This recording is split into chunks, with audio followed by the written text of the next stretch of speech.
पांचजन्यम ऋषिकेशो देवदत्तम धनंजय, एक एक शंख का नाम। और भीमसेन तो मनुष्य की खोपड़ी बजाए, महाशंख कहते हैं उसको। भीम कर्मा बिरकोदर, महाशंख बजाए। महाशंख का अर्थ होता है मनुष्य की खोपड़ी, वही बजाए। इसलिए संजय जी कहते भीम कर्मा बिरकोदर, भयानक कर्म करने वाले। अनंत विजय राजा कुंती पुत्र युधिष्ठिर, और युधिष्ठिर महाराज अनंत विजय नाम का शंख बजाए।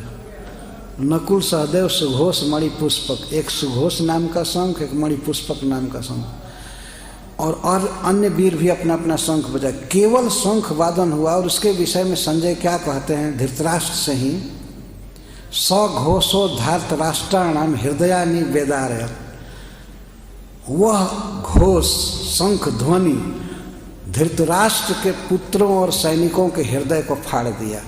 कथा धृतराष्ट्र से ही कह रहा है। धार्तराष्ट्राणाम हृदयानि वेदारयत, हृदय को विदीर्ण कर दिया, फाड़ दिया। मतलब उनके युद्ध का उत्साह समाप्त हो गया। हृदय फाड़ दिया, उत्साह चला गया। इतना ही नहीं गया, कितने के पैंट शैंट खराब हो गया केवल शंख ध्वनि से। और कितने वाहन से गिर गए, बेहोश है, चक्कर आ गया। केवल इस पक्ष में भगवान है ना, सैनिक कम हैं, लेकिन इधर घोष जो हुआ तो धृतराष्ट्र के सैनिकों का दिल दहला दिया, दुर्योधन आदि का। और सब गिर गए, बेहोश हो गए। कुछ अवसर दिया गया उनको ठीक होने के लिए।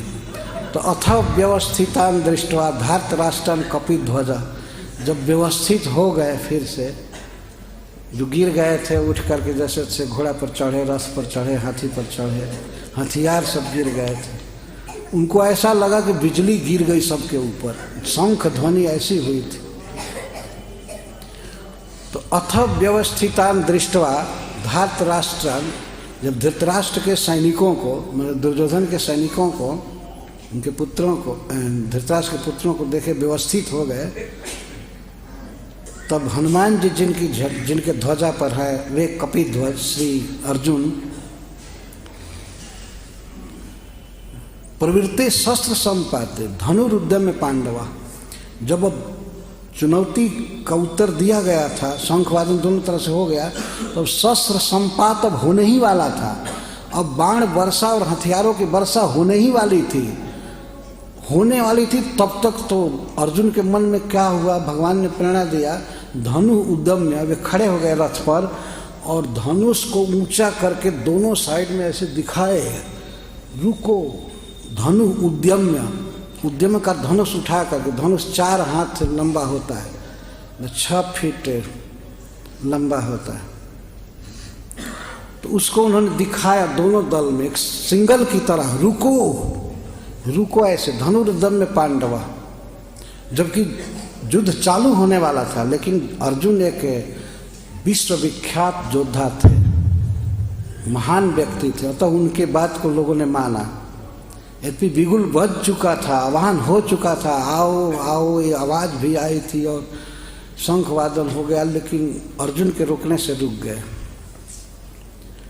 तो अर्जुन ने उस सभा के बीच में बड़े ही उत्साह से रोक दिए और हृषिकेश तदा वाक्यमिद महीपते, हे महीपते, हे धृतराष्ट्र महाराज। तब अर्जुन ने हृषिकेश से यह कहा, रोक करके, युद्ध रुक गया।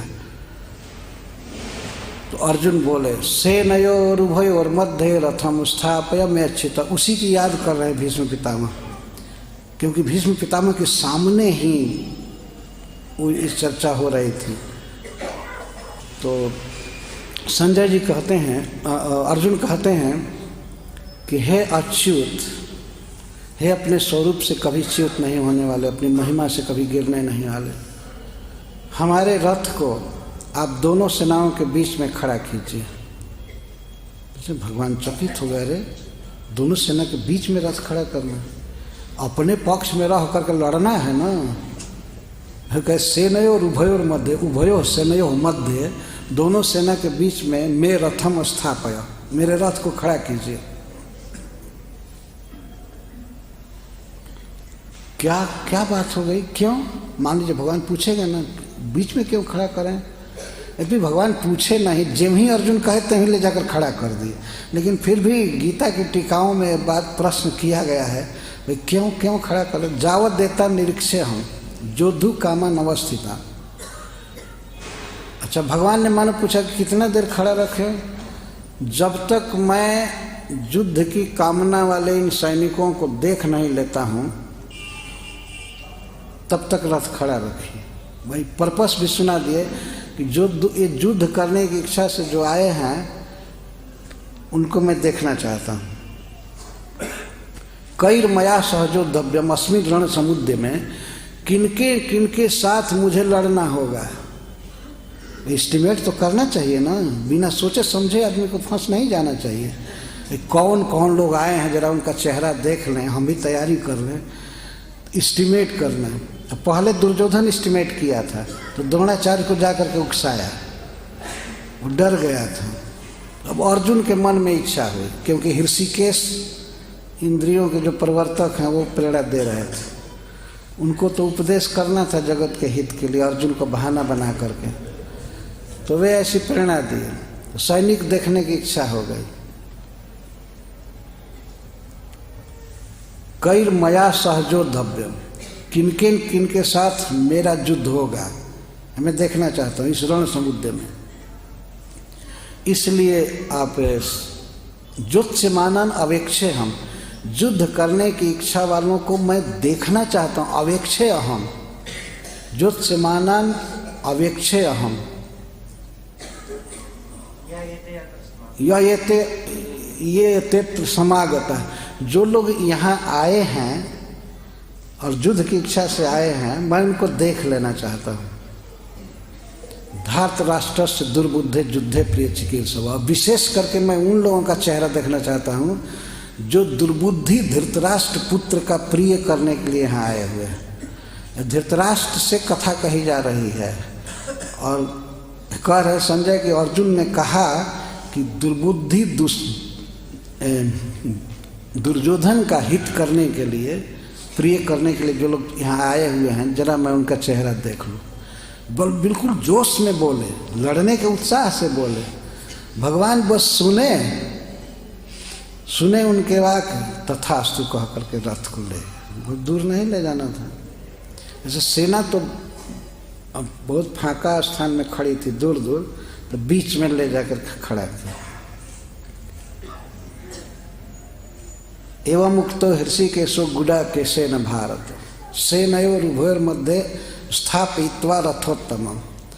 जो उस कुरुक्षेत्र के युद्ध में सबसे उत्तम रथ था सब तरह से, जिसमें उजले उजले 4 घोड़े जुते हुए थे, उस रथ को ले जाकर भगवान ने खड़ा कर दिया। और खड़ा करके इतना ही नहीं कहा, अर्जुन का अभिप्राय सुने थे तो वे कहते हैं स्थापित्वा रथोत्तमम भीष्म द्रोण प्रमुखता सर्वेषां च महीक्षिता। अच्छा, रथ को कहाँ खड़ा किए? भीष्म द्रोण के बिल्कुल सामने बीच में, उस पक्ष में वे सामने थे। सर्वेषां च महीक्षिताम उवाच पार्थ पश्येतान संवेतान कुरुनीति। और इसके बाद अर्जुन के हृदय में मोह पैदा करने के लिए भगवान का ट्रिक देखिए। हृदय में तो है ही, वाणी भी ऐसा बोले कि हे पार्थ, हे पृथा के पुत्र, कुरुवंशियों को, महाराज कुरु के वंश में जन्म लेने वाले इन लोगों को देखो। तो अर्जुन स्वयं ही कुरुवंशी थे। पश्य एतान कुरुनीति, इन कुरुओं को देखो। और भी अंगुली से दिखाए, अपने अंगुली से दिखा कह रहे, ये तुम्हारे दादा भीष्म है ना, तुम्हारे आचार्य द्रोणाचार्य जी हैं, कृपाचार्य जी, तुम्हारे मामा शैल्य हैं, ये महारथी कर्ण हैं। भगवान इस तरह से दिखा रहे थे जिससे अर्जुन के मन में तुरंत मोह उत्पन्न हो जाए, संबंध जान करके। ये हैं ऐसे हैं। तत्रा पश्यत स्थितान पार्थ पितृनथ पिता वहाँ। अर्जुन की दृष्टि गई तो अर्जुन देखते हैं दोनों सेना में, उधर भी देखते हैं इधर भी देखते हैं। तो पितृन का अर्थ होता है लगभग पिता के भाई, छोटे या बड़े।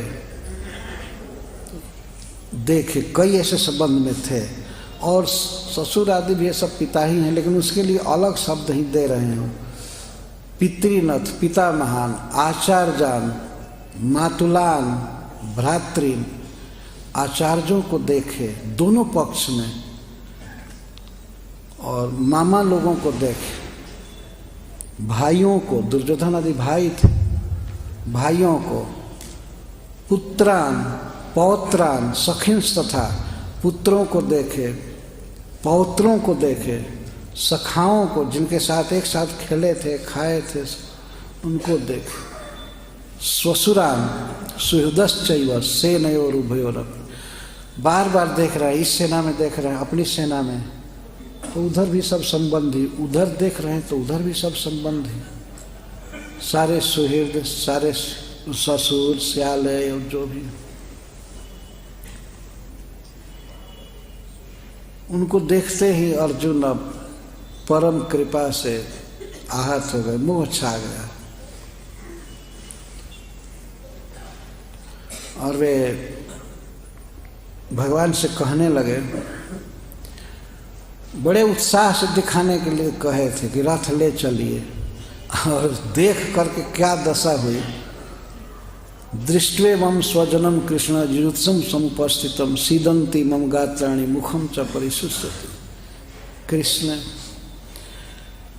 दोनों सेनाओं में अपने स्वजनों को देख करके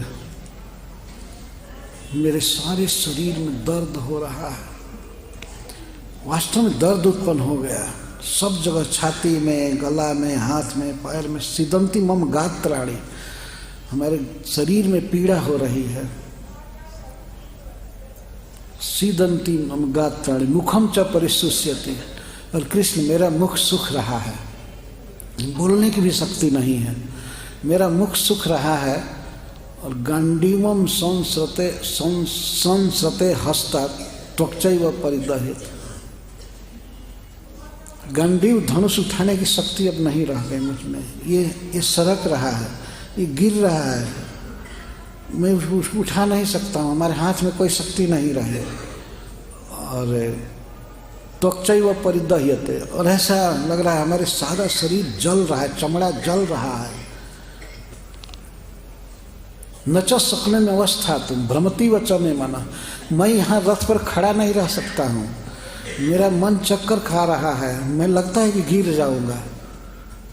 तो इतना उत्साह से एस्टिमेट करने गए सेना का, और देखने के बाद अब भगवान ऋषिकेश हृदय में है, वो ऐसा मोह पैदा कर दिए। न च शक्नोमी अवस्था तुम, मैं अवस्थान करने के योग्य नहीं हूँ, खड़ा मैं नहीं रह सकता, शरीर भी खड़ा नहीं रह सकता, मन भी चक्कर खा रहा है, कुछ समझ में नहीं आ रहा है, मैं नर्वस होता जा रहा हूँ।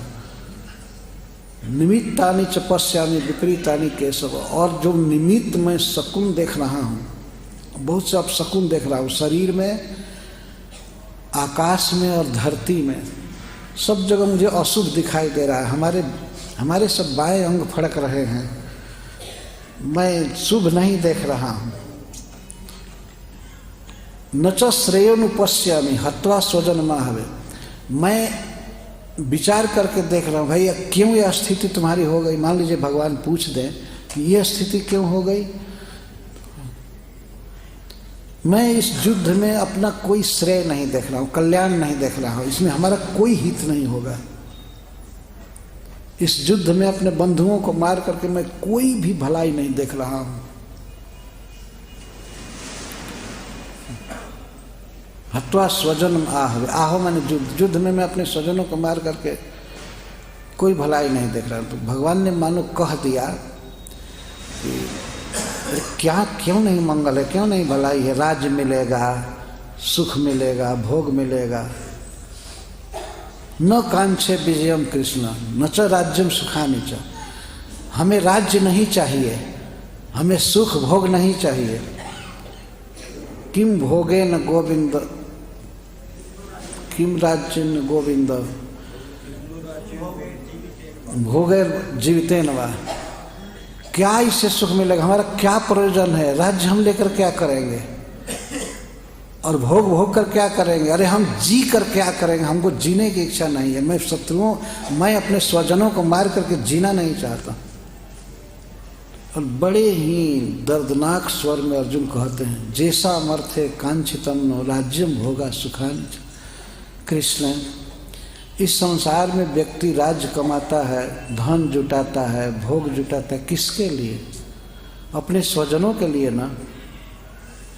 तो जिनके लिए धन कमाया जाता है, जिनके लिए राज्य लिया जाता है, भोग भोगा जाता है, वही सब यहाँ मरने के लिए तैयार है। जैसा मर्थे कांक्षितम राज्यम भोगा सुखानि च तइमे वसिता युद्धे प्राणांश त्यक्त्वा धनानि च।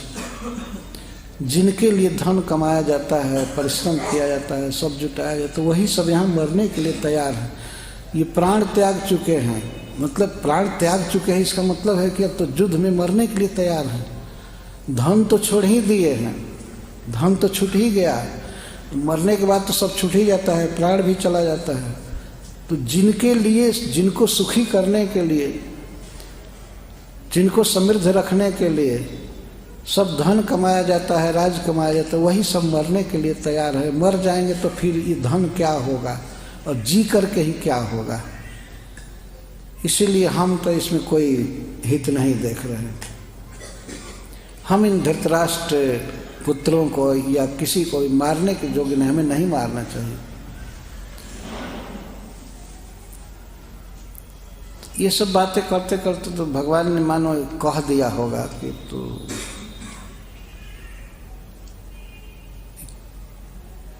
क्या दोष है इसमें, और क्या दोष है? मान लो राज भोगने में, इनकी हत्या करने में क्या दोष? तो कहते हैं कि इससे स्वजनों का विनाश होगा। हमें पूरा याद नहीं है, लेकिन मैं थोड़ा थोड़ा याद करके कह रहा हूँ। यद्यप्येतेन पश्यन्ति लोभोपहत चेतसः, भगवान ने कह दिया, लेकिन ये तो ऐसा नहीं सोच रहे। तुम तो सोच रहे कि हमारे स्वजन हैं, इनको मारने से हमारा हित नहीं होगा, लेकिन ये तो सब तुम्हारे विरुद्ध लड़ने के लिए तैयार हैं। ये तो सब कुछ नहीं देख रहे हैं। तब अर्जुन कहते, यद्यप्येतेन पश्यन्ति लोभोपहत चेतसः, यद्यपि ये लोभ से उपहत बुद्धि वाले हैं, इनकी बुद्धि मारी गई है, ये नहीं देख रहे हैं कुल क्षय कृतम दोषम मित्र द्रोहे च पातकम।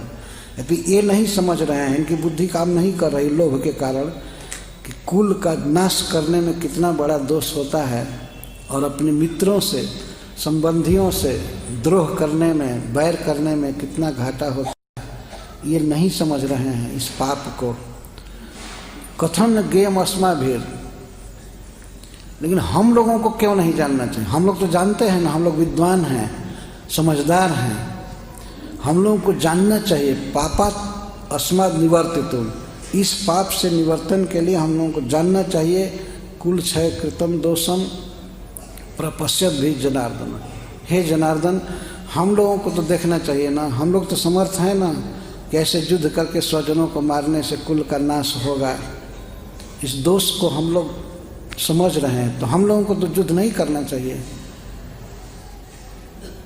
देखिए अर्जुन का ज्ञान, इसको कुमति कहे हैं भीष्म पितामह अगले श्लोक में। भगवान से इस तरह का तर्क देना, तो अर्जुन ने भगवान के नित्य परिकर हैं, पार्षद हैं, भगवान की लीला में सहयोग देने के लिए आए हैं। कृष्ण के अलावा कहीं चित्तवृत्ति नहीं जानी चाहिए, कृष्ण की आज्ञा के अलावा और कुछ करना नहीं चाहिए, न करते हैं पार्षद लोग। और कृष्ण वहीं रथ पर बैठे हैं और उनकी बात न मान करके, और बंधुओं के प्रति इतनी ममता करना, ये हमारे ससुर हैं, हमारे मामा हैं, ये हमारे पौत्र हैं, हमारे पुत्र हैं, हमारे साले हैं, ये आचार्य हैं, ये हैं, वो हैं। भगवान रथ पर बैठे हुए हैं, ये कहते हैं हम लोग पाप करने जा रहे हैं, इसका अर्थ है कि वे कह रहे हैं कि तुमको भी बुद्धि नहीं है, तुम पाप कराने जा रहे हो, सारथी बन करके सबकी हत्या कराना चाहते हैं। इतना आक्षेप भगवान पर कर देना ये पार्षद के लिए कुमति है। यद्यपि सांसारिक दृष्टि से अर्जुन का विचार बहुत उन्नत है। इस तरह से स्नेह और दया का भाव होना कितनी ऊंचाई है वास्तव में अर्जुन में। सांसारिक दृष्टि से देखा जाए तो ऐसा विचार बहुत कम लोगों के मन में होता है। अपने बंधुओं के प्रति, संबंधियों के प्रति प्रेम होना, दया होना, भोगने की लालसा न होना, राज नहीं चाहिए, भोग नहीं चाहिए, तो अच्छा चीज है ना।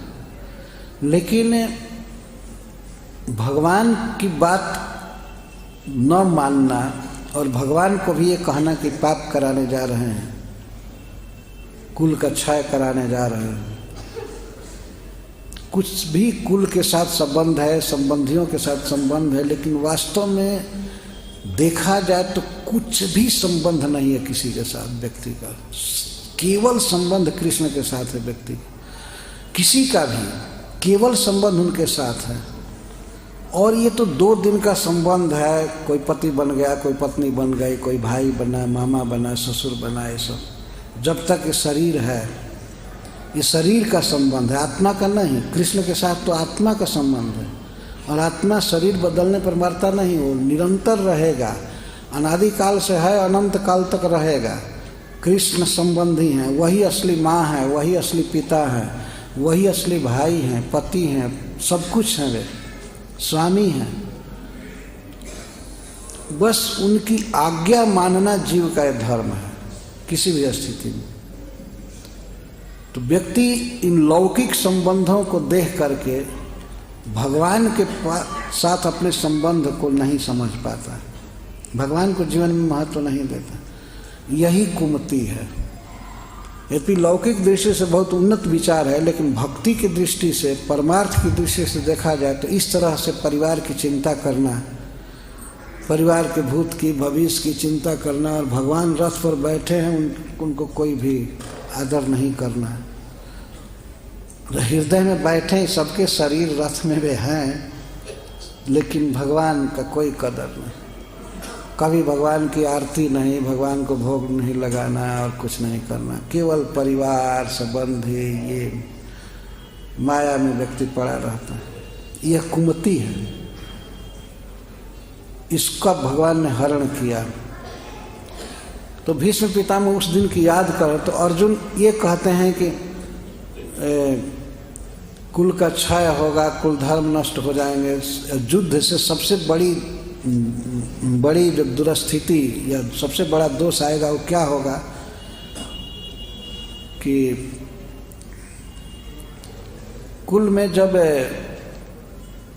बड़े बूढ़ों का भी, युवकों का भी वध हो जाएगा,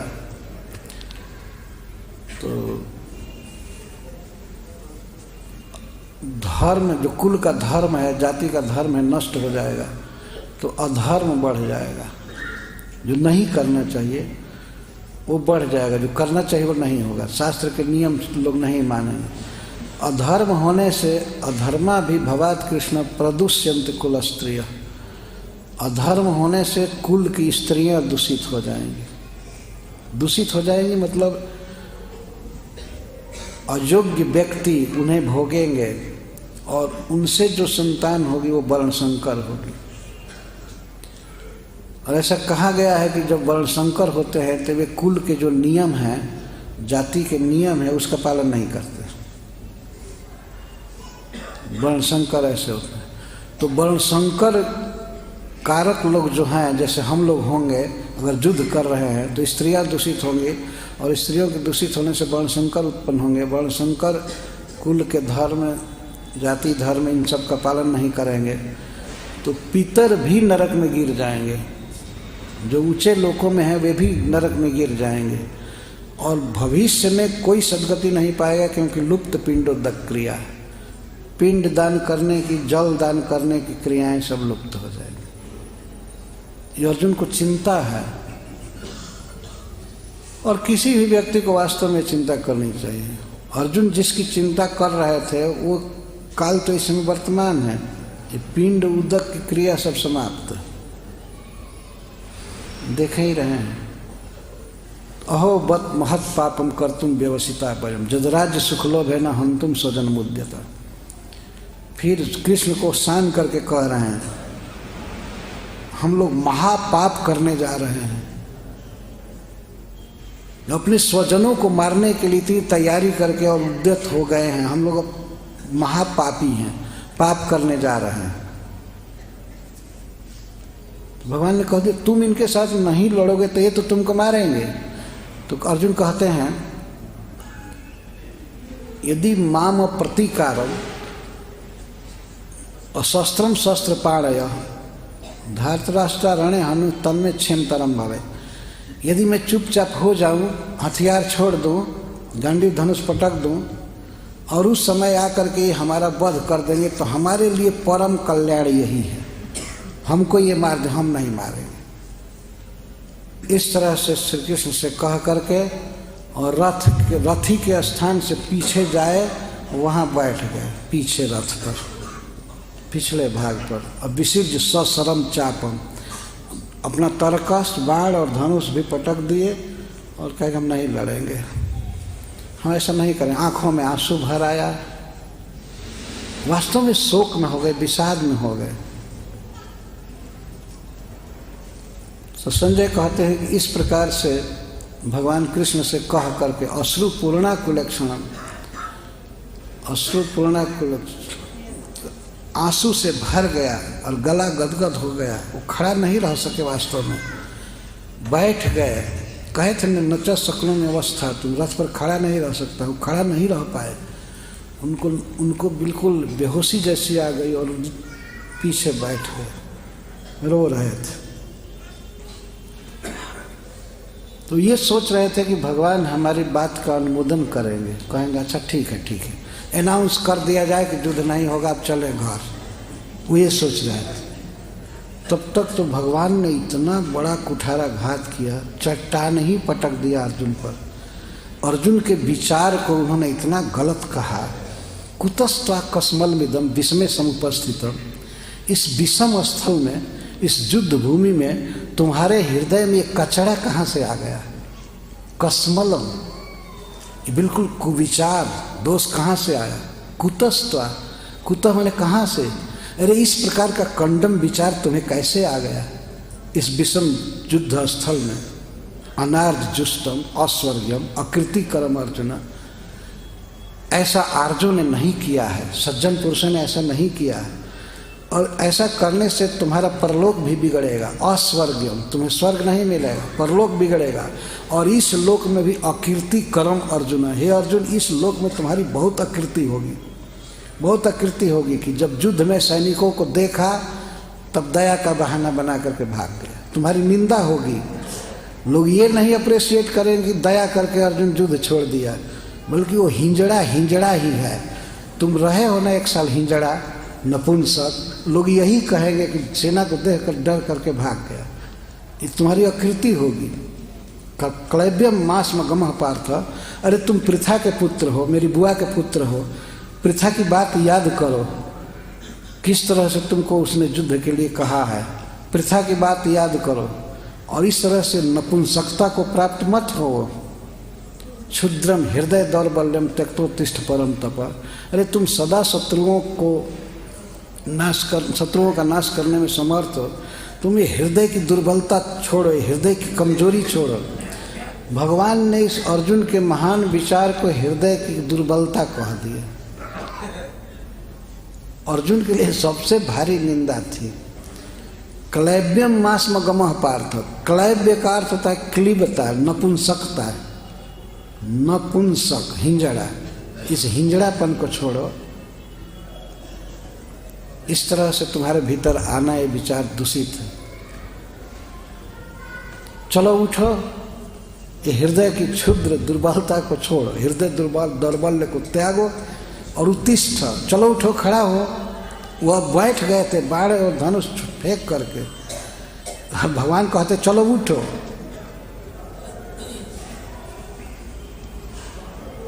जब भगवान ने इस तरह से उनके विचार पर आक्षेप किया, गलत ठहराया, तो अर्जुन सहन नहीं करते, तुरंत कहते हैं कथम भीष्मम अहम संख्य द्रोणम च अरिसूदन, नहीं द्रोणम च मधुसूदन इसुभी प्रतिज्योत्स्यामि पूजार और अरिसूदन। एक ही श्लोक में मधुसूदन और अरिसूदन भगवान को संबोधित किए। मैं भीष्म पितामह के साथ भीष्म पितामह पर बाण कैसे चलाऊंगा, द्रोणाचार्य पर मैं बाण कैसे चलाऊंगा, इस तरह से कह रहे हैं। पुजार हो, ये हमारे पूजा के योग्य हैं, हमारे सम्मान के योग्य हैं, मैं उन पर बाण कैसे चलाऊंगा। मैं जिनके चरणों पर फूल चढ़ाया हूँ, जो स्नेह से हमारा पालन किए हैं, जो हमें धनुर्विद्या सिखाए हैं, और हमारे दादा भीष्म पितामह सामने ही हैं दोनों, मैं इनके साथ इसु भी बाणों से कैसे युद्ध करूंगा, मैं इन पर बाण कैसे चलाऊंगा, मैं नहीं युद्ध कर सकता। गुरुन हत्वा ही महानुभावान श्रेयो भोक्तुम भैक्षमपि हलोके हत्वार्थ कामांश गुरुनि हैव भुंजीय भोगान रुधिर प्रदिग्धान। मैं इन गुरुओं का वध न करके, इन पर बाण न चला करके, अगर मुझे ये स्थिति आ जाए कि मुझे भिक्षा मांगना पड़ेगा, मैं राजा का पुत्र हूँ, लेकिन फिर भी अगर मुझे भिक्षा मांगना पड़े, क्षत्रिय होकर के भी भिक्षा मांगना उसके लिए मरण है, फिर भी मैं भिक्षा मांगने के लिए तैयार हूँ, लेकिन मैं भीष्म पितामह पर और गुरु द्रोणाचार्य पर मैं बाण नहीं चला सकता। भिक्षा मांग करके जी जाऊंगा, ये हमारे लिए कल्याण की बात है। जिस दिन मैं गुरुओं का वध करूंगा और गुरु का वध करके मुझे अर्थ और काम मिलेगा, सुख भोग मिलेगा, राज्य मिलेगा, तो मैं ऐसा मानता हूँ कि गुरुओं के खून से सना हुआ राज्य में भोग रहा हूँ। गुरुजनों के, दादा के और द्रोणाचार्य के और कई गुरुजन हैं, इनके खून से सना हुआ मैं भोग नहीं भोग सकता, मैं भीख भले मांग लूँगा। और फिर कहते हैं न चैदत विद्मोह कतरन्नो गरीयान जदवा जये में यदिवानो जयेयु जाने व हत्वा न जिजी विषामते व स्थिता प्रमुखे धार्तराष्ट्र। और मुझे यह भी पता नहीं है कि किस बात में मेरा हित है, और इस युद्ध में मैं जीतूंगा इनको कि ये जीतेंगे हमको, ये भी पता नहीं है। लेकिन साफ कह देता हूँ, मैं जिनकी हत्या नहीं करना चाहता हूँ, जिनको मारना नहीं चाहता, वही सब धृतराष्ट्र के पुत्र हमारे सामने खड़े हैं, हमारे वंश के, हमारे बड़े पिताजी के वंश के। ये भाव है। ताऊ के बेटा सब खड़े न हमारे वंश के, मैं इनको मार नहीं सकता। तो जब इतना अर्जुन ने कहा, भगवान सुन रहे थे, इसके बाद कहे तब अब क्या करना चाहिए। ठीक है, तो क्या करना चाहिए। युद्ध नहीं करोगे तो चला जाए ना, चलो हस्तिनापुर में आराम करें, यही करना है ना। और भी हस्तिनापुर अभी कहाँ अपना हुआ है, और हस्तिनापुर में भी ठिकाना नहीं है, अभी तो अज्ञातवास करके आए हैं लोग, राज्य नहीं मिला है, उसी राज्य के लिए तो युद्ध होने वाला। तो भगवान ने कहा कि ठीक है, तब तुम्हारी बात मान करके महाराज युधिष्ठिर से कहा जाए कि अनाउंस करवा दे कि युद्ध नहीं होगा। यही करना चाहिए। हम तो तैयार हैं, हमको तो केवल रथ हाँकना है, तुम नहीं लड़ोगे तो हम रथ थोड़े चलाएंगे, हमको तो रथ केवल चलाना है। अगर तुम युद्ध करोगे, नहीं करोगे तो ठीक है, मैं द्वारका जाऊंगा और ये सब रथ आदि जहाँ ले जाना हो ले। तब महाराज युधिष्ठिर से पूछा जाए ना, और ये जो भी युद्ध का संचालन हो रहा है अर्जुन के डायरेक्शन में हो रहा है, यही कहा जाएगा ना। अर्जुन नहीं लड़ना चाहते, ठीक है युद्ध बंद कर दिया जाए, यही ठीक है। प्रचार यही होगा कि अर्जुन डर करके युद्ध छोड़कर भाग गया। तो जब भगवान ने इस तरह से कहा कि ठीक है, तो तुम्हारे पीछे चले ना हम लोग, युधिष्ठिर महाराज तुम्हारे पीछे चलेंगे ना, तब अर्जुन यहीं पर अब चक्कर खा खाने लगे। कार्पाण्य 275 स्वभाव पृच्छा मिताम धर्म समुढ़ चेत। कृपणता दीनता के कारण मेरी बुद्धि अपहत हो गई है और मैं नहीं समझ रहा हूँ धर्म के विषय में। मैं समूढ़ चेता, मेरी बुद्धि मूढ़ हो गई है।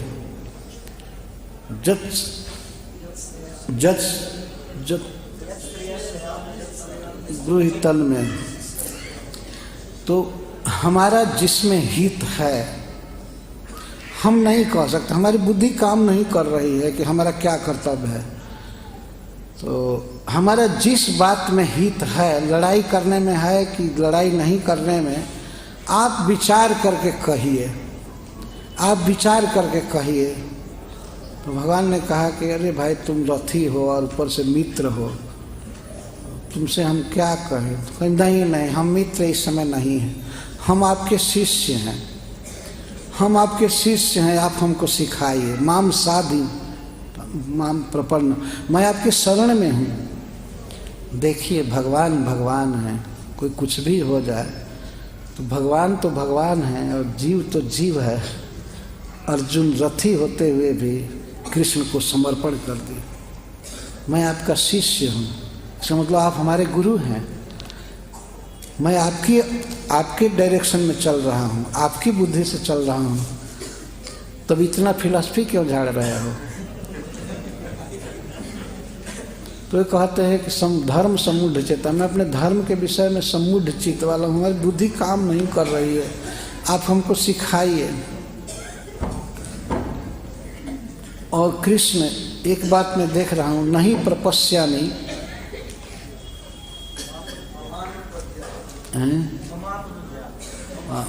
नहीं प्रपश्यामि ममापनुद्या जच्छोक मुच्छो षड्मिन्द्रियाणाम अवाप घूमा व सपत्न वृद्धम राज्यम सुराणाम अपिचाधिपत्यम। मैं ऐसी कोई भी चीज़ नहीं देख रहा हूँ, अरे आपके अलावा संसार में किसी को नहीं देख रहा हूँ जो मेरे शोक को दूर कर दे, शोक को सुखा दे। मुझे इतना शोक हो रहा है जैसे समुद्र में जल ही जल है, ऐसे शोक ही शोक छाया हुआ है। तीनों लोकों का राज्य मुझे मिले और देवताओं का आधिपत्य भी मुझे मिले, उससे मेरा शोक नहीं जाएगा। तो आप हमको सिखाइए कैसे मेरा शोक जाएगा। लेकिन एक बात है, आप हमको सिखाइए, लेकिन मैं युद्ध नहीं करूँगा। युद्ध के अलावा जो सिखाना हो सिखाइए। इतना अर्जुन दुख में थे और बंधुओं के मुंह में न ज्योत्स्य, अंत में भी यही कहे कि हमको सिखाइए, आप हमारे गुरु हैं सब, लेकिन युद्ध के अलावा सिखाइए। मैं युद्ध नहीं कर, न ज्योत्स्य, यही लास्ट शब्द था।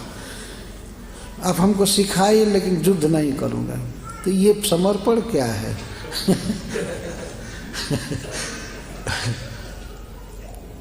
मैं क्या करूं, आप हमको डायरेक्शन दीजिए, सिखाइए, मैं आपका शिष्य हूं, लेकिन युद्ध के अलावा सिखाइए। तो ये बात सुन करके भगवान मुस्कुराने लगे। रथ पर बैठे बैठे, पहले चिंता की मुद्रा में थे। भगवान तो सर्वज्ञ हैं, जानते हैं अर्जुन ठीक हो जाएंगे, लेकिन बाहरी से दिखा रहे थे कि बाप रे बाप, रथी यहाँ फंस गया, नहीं लड़ रहा है, तो चिंता की मुद्रा में थे। लेकिन जब अर्जुन ये कहे कि मैं आपका शिष्य हूँ और ये भी कह रहे हैं कि मैं युद्ध नहीं करूँगा, युद्ध के अलावा और सिखाइए।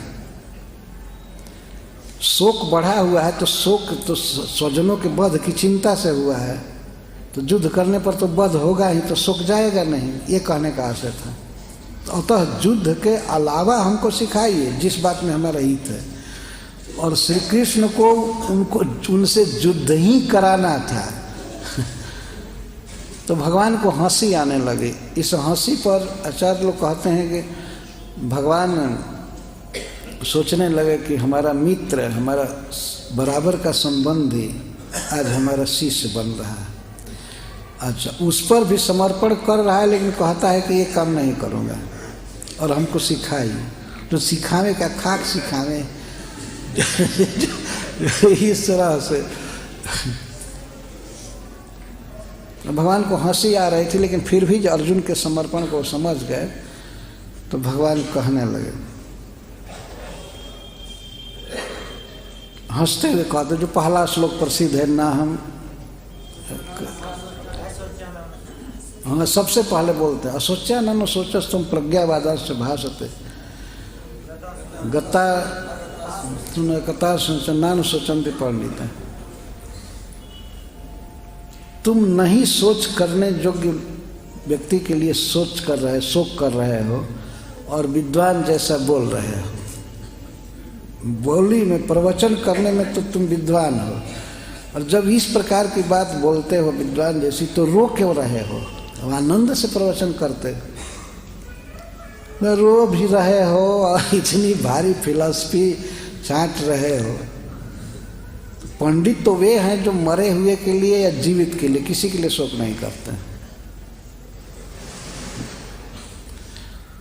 नत्वम ने क्या है, नत्वे वाहम जातु नासन नत्वम ने में जनाधिपा न चैवम न भविष्याम सर्वे वयमतः परम।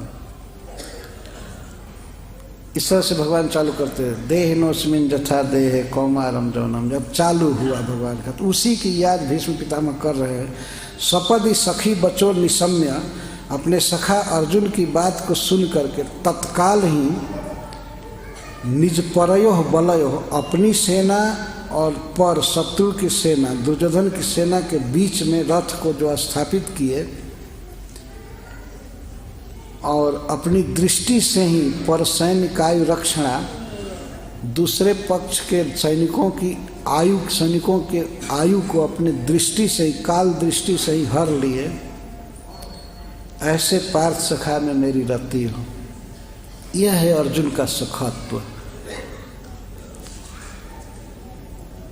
अर्जुन का रथ ही केवल नहीं भगवान हाँ के, बिल्कुल आज्ञावह सेवक जैसे व्यवहार। आज्ञा अर्जुन की जो ही तत्काल, देर नहीं किए। अर्जुन ने कहा कि दोनों सेनाओं के बीच में मेरा रथ खड़ा कीजिए, तो भगवान ने बहस नहीं किया, क्यों, क्या जरूरत है, ऐसा नहीं कहा। हम जो बीच में प्रश्न उठा रहे थे वो आचार्यों की टीका से एक समझने के लिए किया जाता है, लेकिन भगवान बोल नहीं रहे थे। दोनों सेनाओं के बीच में हमारा रथ खड़ा कीजिए, तब तक मैं देखना चाहता हूँ कि कौन कौन हमारे साथ युद्ध करने आए।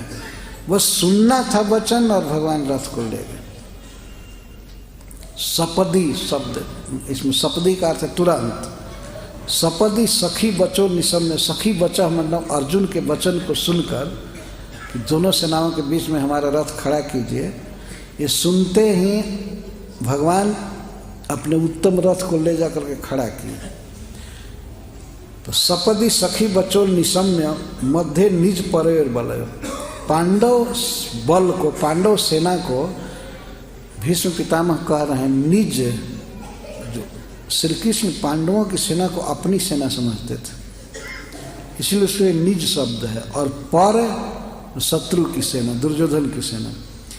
तो अपनी सेना अर्थात पांडवों की सेना और दुर्योधन की सेना, इन दोनों सेनाओं के बीच में मध्य स्थितवती, रथ ले गए और वहाँ पर स्थित हो गए। अस्थित होने का है अर्थ है कि अर्जुन से ये नहीं कहे जल्दी जल्दी देखो अब लड़ाई करना है, बिगुल बज गया है, अब चालू होना चाहिए, ऐसा नहीं कहे। इत्मीनान से जितना देखना हो, जो ही करना हो करो।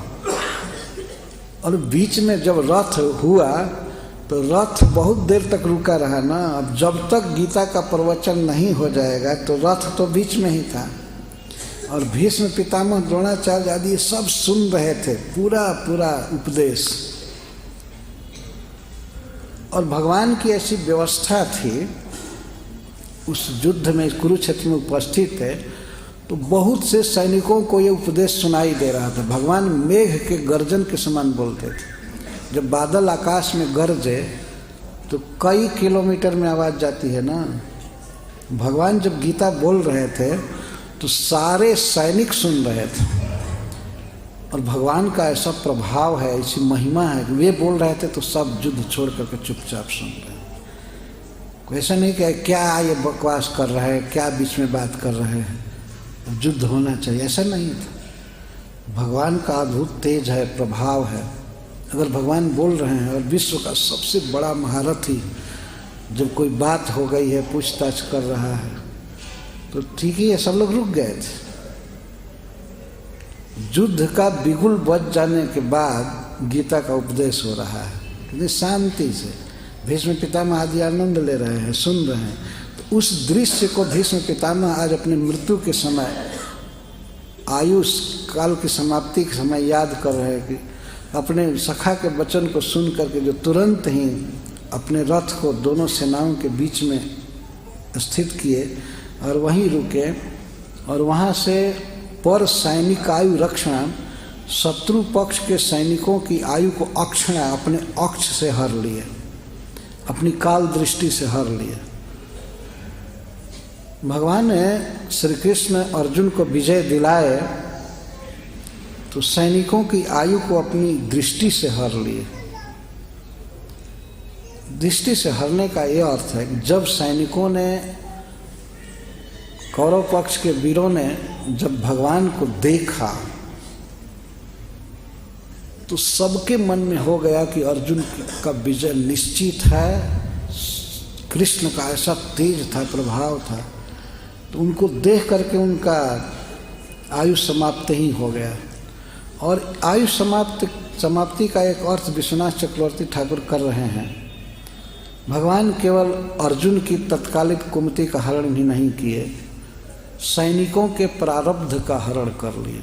वो केवल ये देह, ऐसा नहीं कि ये मरेंगे तो फिर दूसरा देह मिलेगा, ये सारे सैनिक कुरुक्षेत्र के भगवान के धाम में जाएंगे, मुक्त हो जाएंगे, मोक्ष प्राप्त करेंगे। यह अर्थ है।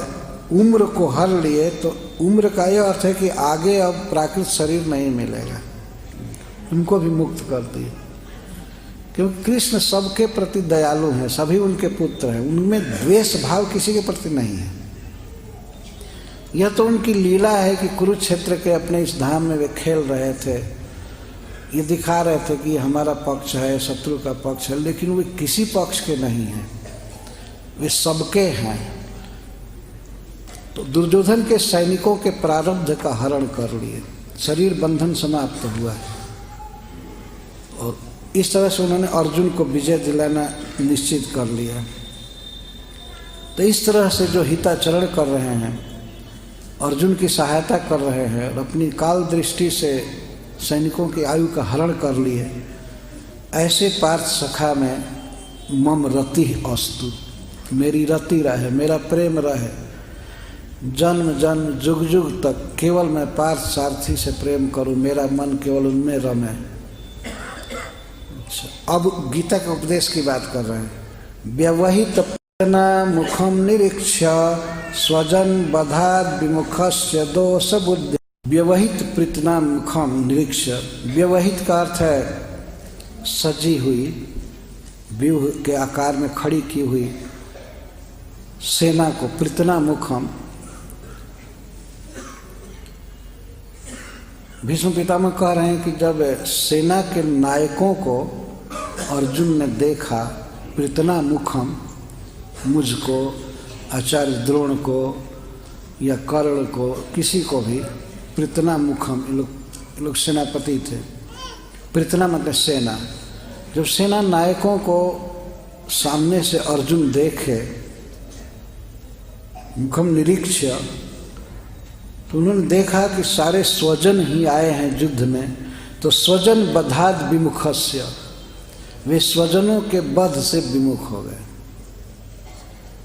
जैसा कहा गया कि ये भावना कि इसमें दोष है, कुल का नाश है, हम लोग पाप करेंगे, पतन सब हो जाएगा, तो विमुख हो गए। किससे विमुख हुए? युद्ध से नहीं कहकर स्वजन बधाद विमुखस्य, अपने स्वजनों के वध से विमुख हो। क्यों? दोष बुद्धिया। भीष्म पितामह कहते हैं दोष बुद्धि करके कि इनका वध करने पर दोष होगा, पाप होगा, इसलिए विमुख हो गए। तो ये प्रश्न हो सकता है भीष्म पितामह से कि अर्जुन जो युद्ध से विमुख हुए तो क्या यह खराब था? तो भीष्म पितामह कहते हैं कुमति, ये कुमति थी अर्जुन की, कुत्सित मति, दूषित मति, भगवान का नित्य परिकर हो करके और इस तरह से देह के संबंधियों में इतनी ममता करना, अर्जुन को तो चाहिए कृष्ण जो कहते हैं करें, और यही उन्होंने किया। कुमतिम अहरत, भगवान कृष्ण ने गीता का उपदेश करके कुमति हर लिया, कुत्सित बुद्धि हर लिया अर्जुन की। और केवल अर्जुन की नहीं हरा, ये गीता जब तक विद्यमान रहेगी इस संसार में, तब तक इसको पढ़ने वाले सुनने वाले की कुबुद्धि नष्ट होती रहेगी। तो भगवान ने ये कुमति नाश की योजना बना दी। सुमति क्या है? सुमति वही पार्थ सखे रतिर्ममास्तु। पार्थ सखा में, अर्जुन सखा में प्रीति होना, भगवान कृष्ण से प्रेम होना, उनका श्रवण कीर्तन आदि करना, उनकी सेवा करना, यही सुमति है जीव की। उनकी आज्ञा का पालन करना। जैसे अंत में अर्जुन ने कहा करिष्ये वचनम तव, मैं आपकी आज्ञा का पालन करूंगा। अब समझ में आ गया क्योंकि आप ही जीव के पूज्य हैं, आप ही प्रिय हैं, आपकी रुचि का पालन करना ही जीव का धर्म है, तो मैं आपकी बात का पालन करूंगा। लेकिन इसके पहले जो विचार दे रहे थे वो सब कुमति थी। देखिए संसार में ऐसे ऐसे पंथ हैं, संस्थाएं हैं जो लौकिक बातों को इतना हाईलाइट करते हैं और दुनिया के लोग समझ नहीं पाते, ये सोचते हैं यही धर्म है, यही धर्म है, यही धर्म है। पर कोई भी धर्म जब कृष्ण प्रीति के तरफ पर्यवसित होता है, कोई भी काम करें, सवै पुंसाम परो धर्मो जतो भक्ति रधोक छजे, कोई काम हो, कोई कर्तव्य हो, और वो करने से अगर कृष्ण में अखंड प्रेम होता है और निष्काम प्रेम होता है तो यही है हमारा धर्म। और जो काम करने से कृष्ण से मन हट रहा हो तो वो धर्म नहीं है, चाहे बाहर देखने में कितना भी धर्म लगे। सवै पुंसाम परो धर्मो जतो भक्ति रधोक छजे, अहेतुक्य प्रतिहता जजात्मा सुप्रसिद्ध। तो कृष्ण में जो प्रेम बढ़ावे वही काम धर्म है। तो अर्जुन जिस धर्म की दुहाई दे रहे थे, वास्तव में वो स्वयं ही कृष्ण को भूल चुके थे। तो इस दशा में भगवान ने कुमति का हरण किया। कैसे हरण किया? आत्मविद्या, आत्मविद्या से। आत्मविद्या, आत्म शब्द कृष्ण के लिए है। आत्मविद्या से विश्वनाथ चक्रवर्ती ठाकुर कहते हैं स्वनिष्ठ विद्या। अपने विषय में भगवान ने ज्ञान दिया है गीता में, अपना ज्ञान दे। कृष्ण के बारे में जब तक जानकारी नहीं हुई तब तक जीव की कुमति नहीं जाएगी। कृष्ण प्रभु हैं, ईश्वर हैं, हमारे त्राता हैं, हमारे प्रिय हैं, वही इस जगत को बनाए हैं, वही चला रहे हैं और वो सबका पालन करेंगे। हमारा कर्तव्य है उनके अधीन रहना, सेवा करना, ये सुमति है। कृष्ण प्रभु हैं, जगत के रचयिता हैं, सभी जीवों के पालक हैं, यह है आत्मविद्या कृष्ण के विषय में। देखिए पूरे गीता में भगवान ने अपने बारे में कितनी बातें कहा है। 15वें अध्याय में कहते हैं, कई बात में एक बात कहते हैं, अहम वैश्वानरो भूत्वा प्राणिनाम देहमाश्रितम प्राणापान समायुक्तम पचामन्नम चतुर्विध। मैं सभी जीवों के, सभी प्राणियों के शरीर में हूँ, वैश्वानर के रूप में, अग्नि के रूप में, और कोई भी जीव जो खाता है चतुर्विध, ले ये चोस चर्म क्या क्या ये सब पीता है, खाता है, उसको मैं पचाता हूँ, भगवान पचाते हैं। वास्तव हम लोग तो केवल खाते हैं, अब कैसे पचेगा ये हम नहीं कुछ करते हैं, है ना। पर भगवान अग्नि के रूप में हैं जो सबके भोजन को पचा देते हैं। एक बार सार्वभौम जी कह रहे थे कुछ चल रहा था भोजन, तो भक्त का हो गया। चिंता क्या करते हो, पचाने की जिम्मेवारी खुद भगवान ले रहे हैं, खाओ। हाँ, लेकिन कभी कभी नहीं पचाते हैं तो हॉस्पिटल जाना पड़ता है, काम भर खाना चाहिए हॉस्पिटल और टॉयलेट में जाना पड़ता है। लेकिन ऐसे देखिए वास्तव में भगवान पचा रहे हैं। हम लोग तो बाहर अग्नि पर पकाते हैं, तो अग्नि भी भगवान की एक शक्ति है, भिन्न प्रकृति है। भूमि रापो नलो वायु खम मनो बुद्धिरे वच अहंकारित्यम में भिन्ना प्रकृति। ये भगवान की भिन्ना प्रकृति है, मतलब स्पिरिचुअल नहीं है, जड़ प्रकृति है, लेकिन भगवान की है। तो अग्नि भी भगवान दे रहे हैं तब भोजन पक रहा है, और पकाए हुए भोजन को भी हम पेट में डालते हैं तो वहाँ भी भगवान पचाते हैं, वहाँ भी पचा रहे हैं। और प्रत्येक श्लोक में देखिए कहते हैं मैं पृथ्वी के भीतर गुरुत्वाकर्षण शक्ति के रूप में हूँ और पृथ्वी में रह करके मैं सबको धारण कर रहा हूँ। धारण कर रहे हैं मतलब सभी टिके हुए हैं, और धारण और तरह से कि भूमि में रह करके चेतना दे करके फसल उत्पन्न करते हैं, फल उत्पन्न करते हैं, सब कुछ उत्पन्न करते हैं, उसको खा खा करके सब जी रहे हैं। यदि भगवान पृथ्वी में न रहें, गामा विश्व च भूतानि धारयामि हम वो जैसा, यदि वे पृथ्वी में न रहें तो एक दाना नहीं हो सकता है, कुछ भी उत्पन्न नहीं होगा। अच्छा, और दूसरा यदि भगवान उसमें न रहे तो इस पर कोई टिक ही नहीं सकता, खुद ही गिर जाएगी, रसातल चली जाएगी। भगवान धारण कर रहे हैं, खिला रहे हैं, पिला रहे हैं कई तरह। पुष्णामी चौषधि सर्वा सोमो भूत्वा रसात्मक, मैं चंद्रमा के रूप में हो करके सारे वेजिटेबल, साग सब्जी, फल आदि को मैं पुष्ट कर रहा हूँ। उन सबको पुष्ट करने के लिए शक्ति चाहिए। चंद्रमा है तो चंद्रमा में शक्ति जो भी है भगवान की है। तो इस तरह से भगवान सबका पालन करने वाले हैं। श्री कृष्ण के बारे में ज्ञान देना बहुत जरूरी है, और सब पढ़ाई लिखाई और ज्ञान जो धार्मिक संस्थाओं में भी दिया जाता है वो सब वास्तव में गोबर है, बिल्कुल उससे कुछ होगा नहीं। जहाँ कृष्ण का ज्ञान नहीं है तो जीव का कभी दुख जाएगा नहीं, कुमति जाएगी नहीं। तो आत्मविद्या शब्द इसमें महत्वपूर्ण है। विश्वनाथ चक्रवर्ती ठाकुर कहते हैं आत्मविद्या का अर्थ है कृष्ण विद्या। कृष्ण अपने विषय में प्रवचन करके अर्जुन की कुमति का हरण किए। अब भीष्म पितामह जितना गीता का परपट समझे होंगे, कौन समझेगा? इसको आत्मविद्या कह रहे हैं गीता के उपदेश को। गीता में सब कुछ वर्णन है, भगवान क्या है, जीव क्या है, प्रकृति क्या है, काल क्या है, कर्म क्या है, और भगवान के साथ जीव का संबंध क्या है, उस संबंध के अनुसार जीव का कर्तव्य क्या है। इन सारी बातों का बहुत अच्छा से वर्णन है। भगवान की भगवत्ता का वर्णन अर्जुन के प्रश्न से ही हो रहा है। जब भगवान ने कहा कि मैं ही समस्त ऋषियों को जन्म दिया हूँ, अहम आदिर ही देवानाम महर्षि नाम च सर्वस्व, मैं समस्त देवताओं का जन्मदाता हूँ, पोषक हूँ, समस्त महर्षियों का जन्मदाता मैं हूँ, ये भगवान बोले। तब अर्जुन कहते हैं कि मैं ये कैसे विश्वास करूं कि आप ही सबको जन्म दिए हैं और सबका पालन कर रहे हैं, आप ईश्वर। मैं चाहता हूं कि आप हमको दिखाइए। तो भगवान ने विश्व रूप दिखाया, कैसे ब्रह्मा जी नाभि से जन्म ले रहे हैं, कैसे उनके आँखों से शिव जी का जन्म हुआ, कैसे देवता सब जन्म ले रहे हैं, कैसे विश्व की सृष्टि हो रही है, कैसे प्रलय हो रहा है। और यहाँ तक कि भगवान ने अपने विराट रूप में ये दिखाया कि ये युद्ध जो होने वाला है ये हो चुका है।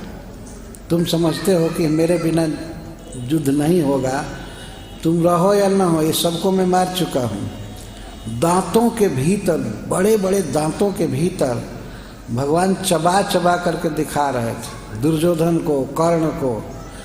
जैसे हम लोगों के दांतों के अंदर रोटी का टुकड़ा अटकता है भात का, वैसे वीर लोग अटके थे, पीस रहे थे भगवान। इसको देख करके अर्जुन कांपने लगे, रे बाप हम क्या देख रहे हैं।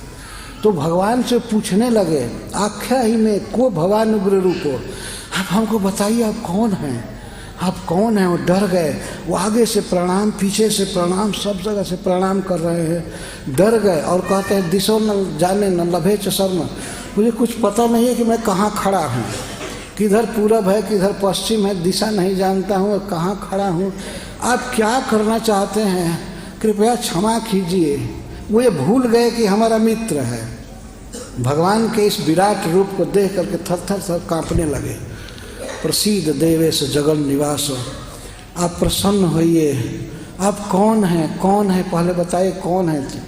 जब इस तरह से पूछे कांपते हुए तो भगवान उसी पोज में कहते हैं कालोस्मी लोक क्षय के प्रवृत्तो, मैं काल हूँ और लोगों का नाश करने पर प्रवृत्त हुआ हूँ। रीते त्वाम न भविष्यन्ति सर्वे, तुम नहीं भी लड़ोगे तो ये सब बच करके यहाँ से नहीं जाएंगे। मैं मारूंगा नहीं, मार चुका हूँ, तुम निमित्त मात्र बनो। ये युद्ध होने वाला हो करके रहेगा, देखो मैं सबको मार चुका हूँ। भगवान ऐसे कहते हैं, निमित्त मात्र भव सब्यसाची, रीते त्वाम, तुम्हारे बिना भी ये सब नहीं रहेंगे। क्या समझते हो कि तुम मारोगे? मैं मार चुका हूँ और मैं छोड़ूंगा किसी को नहीं। तो अब कहाँ रोओगे, शोक करोगे? जब मैं ही पाल रहा हूँ, मैं ही पोस रहा हूँ, मैं ही खिला रहा हूँ, मैं संहार करने वाला हूँ, हमारी जो इच्छा है करूँगा। तुमको कह रहा हूँ धनुष उठाओ, धनुष उठाओ, तो तुम ये सोच रहे हो कि मैं करता हूँ, मैं मारूंगा। इस तरह अज्ञान में तुम्हारे बिना भी कोई घर नहीं लौटेंगे। अब तुम जाओ, मत लड़ो। इसके बाद अर्जुन का अज्ञान बिल्कुल दूर हो गया। वो मैं अपने को कर्ता समझ रहा था, तो बाद में उन्होंने स्वीकार किया, मैं आपके वचन का पालन कर, आप जो कहेंगे वही करूंगा, यही हमारा धर्म है। मैं समझ गया। तो इस तरह से भगवत गीता के द्वारा कृष्ण की महिमा समझाई गई है, स्वयं भगवान के मुख से वही बोले हैं। तो इसको आत्मविद्या कहा गया, कृष्ण विद्या। अपने विषय में भगवान ने ज्ञान दिया। बिना कृष्ण ज्ञान के अज्ञान या कुमति नहीं जाएगी। तो इस गीता जयंती के अवसर पर व्यक्ति को संकल्प लेना चाहिए कि हम अवश्य गीता पढ़ेंगे, सुनेंगे, क्योंकि भगवान की योजना है। भगवान गीता को बोल करके कहे हैं कि जो इसे पढ़ेगा उसके द्वारा ज्ञान यज्ञ के द्वारा मेरी आराधना होगी। जो इसको सुनेगा वो सुकृतियों के उच्चतर लोकों में जाएगा। इतना तक भगवान बोलते हैं। और यहाँ तक कहते हैं कि मेरे भक्तों में जो इसका प्रवचन करेगा, मद भक्तेषु अभिधास्यति, उससे बढ़ करके न मेरा कोई प्रिय हुआ है न होगा। ऐसा भगवान बोलते हैं। ये चाहते हैं कि गीता का प्रचार हो, वो चाहते हैं कि गीता का प्रचार होना चाहिए, सब लोग पढ़ें। तो ये बहुत खुशी की बात है कि श्रील प्रभुपाद जी अंतर्राष्ट्रीय श्री कृष्ण भावनामृत संघ के संस्थापक आचार्य इस गीता की सबसे सुंदर टीका किए हैं, जिसको कोई भी व्यक्ति समझ जाता है। ये भगवान कृष्ण की कृपा है कि उन्होंने प्रभुपाद जी को भेजा और उनके द्वारा अपने वाणी की व्याख्या कराया। और उसके बाद भी ये बहुत खुशी की बात है कि प्रभुपाद जी की उस गीता का प्रकाशन, उसका प्रिंट और वितरण अंतर्राष्ट्रीय श्री कृष्ण भावनामृत संघ के भक्तों द्वारा सब जगह हो रहा है, सब जगह हो रहा है।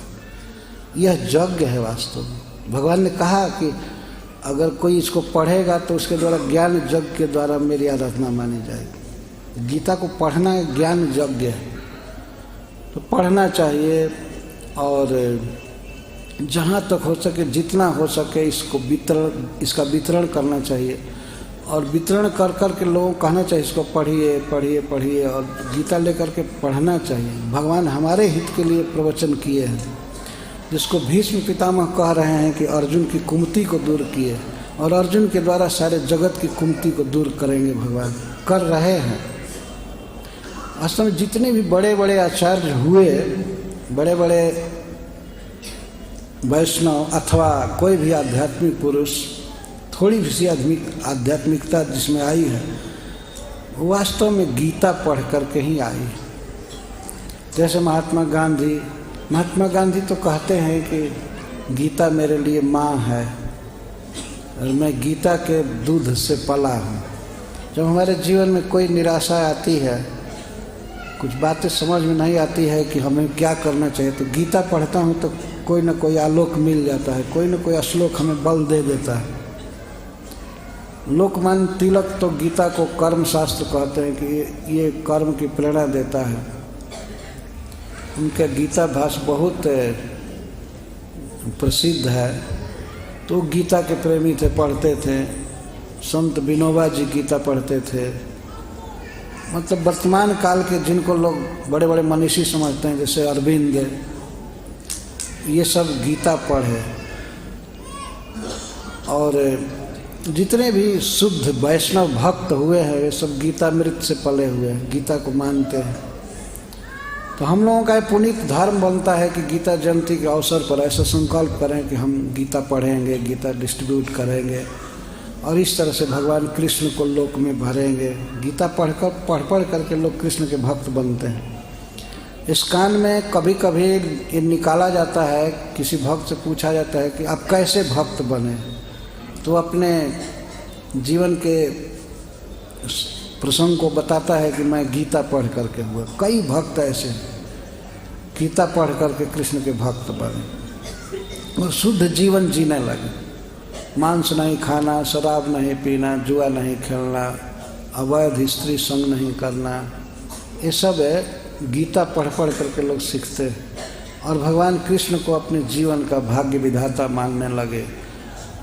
वो तो ईश्वर हैं ही, पर अपने संबंध को गीता पढ़ करके लोग पहचानते हैं, विशेष करके श्रील प्रभुपाद जी की टीका पढ़ करके। तो इसीलिए इस गीता का प्रचार होना चाहिए और बड़ी सुंदर व्यवस्था है, बहुत सुंदर प्रकाशन, प्रिंटिंग सब कुछ है। ये कृष्ण की दया है। उन्होंने तो प्रवचन करके केवल योजना बनाया, सोचा कि इसका प्रचार होना चाहिए, लेकिन हो रहा है प्रभुपाद जी की कृपा से और प्रभुपाद जी के अनुगत भक्तों की कृपा से सब कुछ हो रहा है। तो भीष्म पितामह उस गीता के विषय में बोले हैं, इसलिए मैं यहाँ याद किया कि अपने सखा के कुमति का हरण किया गीता का उपदेश करके। यहीं पर इसी भूमि में, इस धर्म भूमि में, कुरुक्षेत्र में इस गीता पर प्रवचन हुआ। तो वास्तव में यह ज्ञान की भूमि है, भक्ति की भूमि है, विश्व का हित करने के लिए, अविद्या हरने के लिए, सबको ज्ञान का प्रकाश देने के लिए भूमि है। वैसे ही यह धर्म क्षेत्र है और भगवान ने इस क्षेत्र को ऐसा चुना अपने उपदेश के योग्य। यहाँ से सारे जगत में आलोक जाना चाहिए, विद्या जानी चाहिए। हरे कृष्ण, जय श्री प्रभुपाद।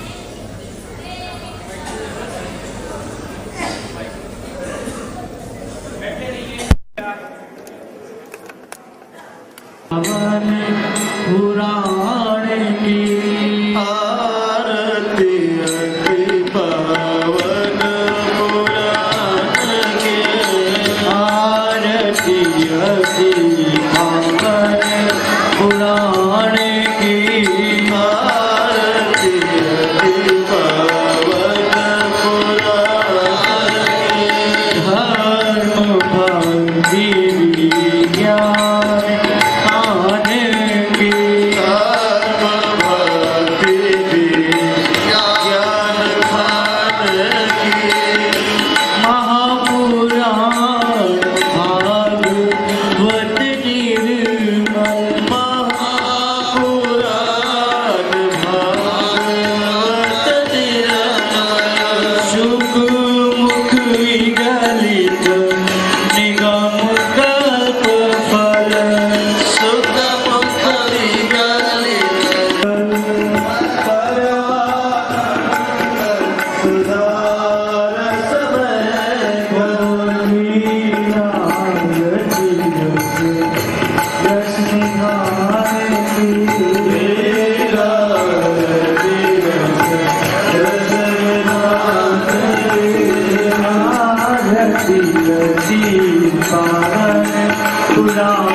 Jai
भागवतम श्रीमद्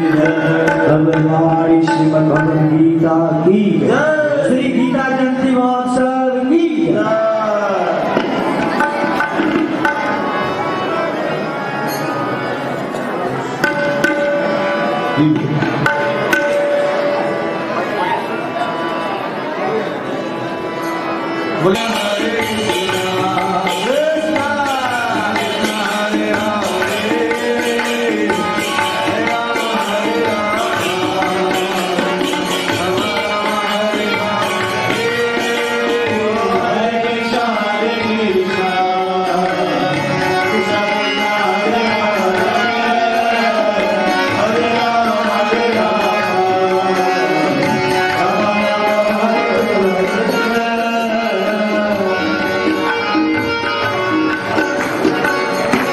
सभी के हाथ ऊपर नहीं हुए भैया। हाथ खड़े करने का आप समझ लो पहले क्या है। हाथ उठाने का अर्थ है भगवान की शरणागति लेना।